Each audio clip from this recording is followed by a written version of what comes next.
ఒక రోజు రాత్రి పోతన గారు పడుకుని ఉండగా ఇంట్లో గజ్జెల చప్పుడు వినపడింది. దీనికి అందరూ పడుకుంటే గజ్జెల చప్పుడు వినపడింది అని పోతన గారు దీపం పట్టుకుని విడితే ఎదురుగుండా నిలబడి ఉంది సరస్వతి. అది కూడా ఎలా నిలబడింది? వెక్కి వెక్కి ఏడుస్తూ కనపడింది. ఆయన అమ్మవారి కాళ్ళ దగ్గర కూర్చొనమ్మా, ఎందుకమ్మా ఏడుస్తున్నావు? నా నట్టింట నిలబడి దేనికి ఏడుస్తున్నావమ్మా అని అడిగారు.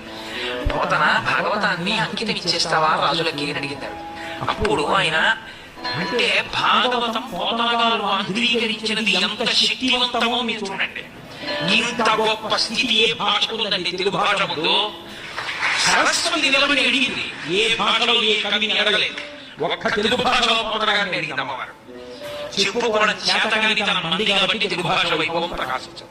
ఏం అక్కర్లేదమ్మా, నిన్ను పట్టుకెళ్ళి అలా కర్ణాటక కిరాత కీచకులకు అమ్మ త్రిశుద్ధిగా నమో భారతి త్రికరణ శుద్ధిగా చెబుతున్నానమ్మా, నేను అమ్మనమ్మా. రామచంద్రమూర్తి